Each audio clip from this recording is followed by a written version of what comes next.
While studying about Hagar and God's name of El Roi, I was able to find out that Ismail had a large number of descendants with 12 tribes in Peninsula of Arabia, who lived as nomads, as God had foretold when the angel of the Lord spoke with Hagar when she was pregnant with Ismail. So, Abraham's descendants also involved Ishmaelites, and most of the other tribes that we hear about, through the branching out of tribes with other genealogies. As a footnote, Abraham was 86 years old when Ismail was born, and he was 100 years old when Isaac was born. So, even though Sarah tried to accomplish her own goals of Abraham having many descendants, God continued with his plans.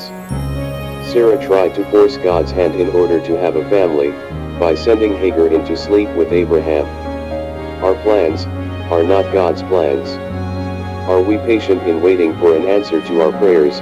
Not usually. Also, Hagar went back to Abraham's family, and lived with them for about 20 more years, as Ismail grew. Then one day, Sarah's time for weaning Isaac, she asked Abraham to send Hagar and Ishmael away. That is when they began the nomadic life. Ismail was probably between 17 to 19 years old at that time. Also, the angel of the Lord is thought to be Jesus, the second person in the Trinity. I had not thought of this before, but it makes sense to me. God, the Father, does not show his face to anyone, yet these occasions, people saw the angel of the Lord, and the Bible's words are that God appeared to them. Also, we need to note that Abraham's ancestry is not only genealogical, but it is spiritual ancestry. For whoever believes in God, becomes a child of God.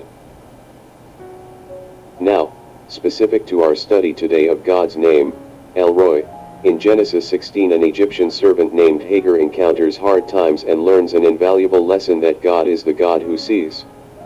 He knows our situation, and he is in control and trustworthy. In Genesis 15 verse 4 to 5 God promised Abraham, still called Abram at the time, that an heir from his own body would have innumerable descendants. Abraham believed in the Lord, and it was credited to him as righteousness. While we read about others before Abraham who were declared righteous, this is the first time the Bible explains how a person becomes righteous, by faith in the Lord. While Abraham believed in God that he could and would keep his word, Abraham had no idea how God would accomplish that.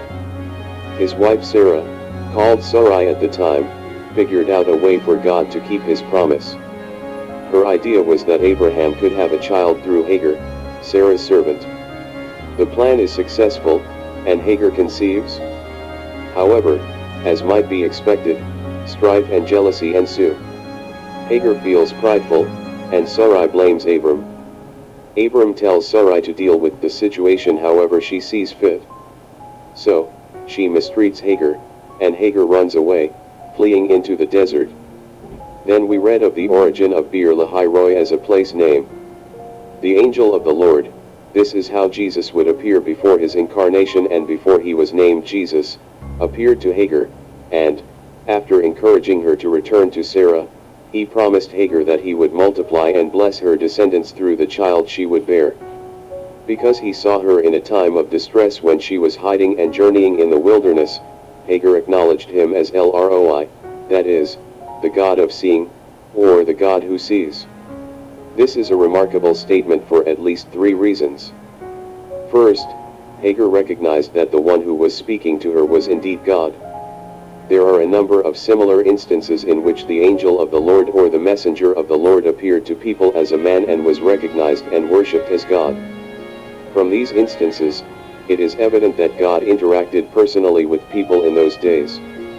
A second reason for the significance of Hagar's statement that he is a God who sees is that she saw God and didn't die. After she acknowledged that it was God who appeared to her and spoke with her, she remarked with amazement that she had seen God and yet remained alive.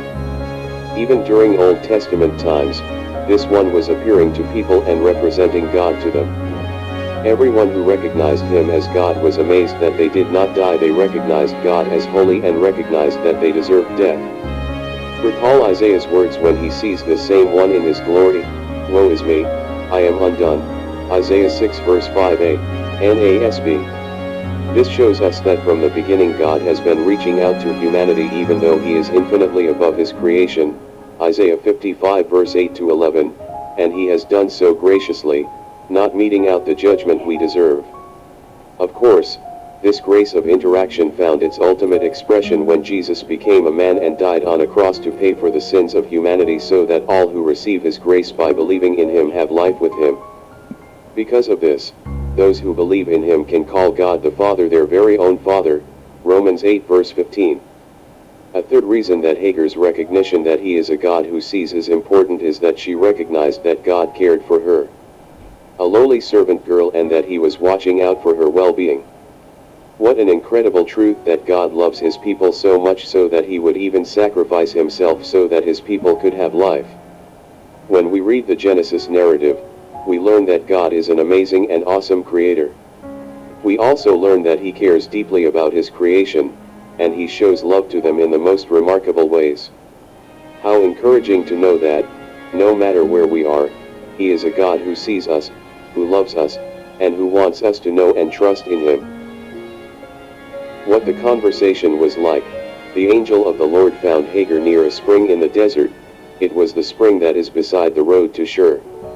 And he said, "Hagar, slave of Sarai, where have you come from, and where are you going?" "I'm running away from my mistress Sarai," she answered. Then the angel of the Lord told her, "Go back to your mistress and submit to her. I will increase your descendants so much that they will be too numerous to count." The angel of the Lord also said to her, "You are now pregnant, and you will give birth to a son. You shall name him Ishmael, for the Lord has heard of your misery."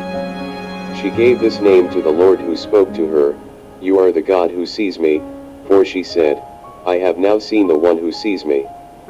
That is why the well was called Bir Lahai Roi. It is still there, between Kadesh and Bered, Genesis 16 verse 7 to 14. Bir Lahai Roi literally means the well of him that lives and sees me, or the well of the vision of life. Regardless of the exact translation, Hagar named the location thus because the living God saw her situation and intervened to give her hope and comfort. The same location is mentioned 2 other times as the place where Isaac was living. Genesis 24 verse 62 says, "Now Isaac had come from Bir Lahai Roi, for he was living in the Negev." And Genesis 25 verse 11 adds, "After Abraham's death, God blessed his son Isaac, who then lived near Bir Lahai Roi." When Moses recorded the incident involving Hagar and the angel, it was more than 400 years later. Apparently, the well was still known to people in Moses' day, and it went by the same name.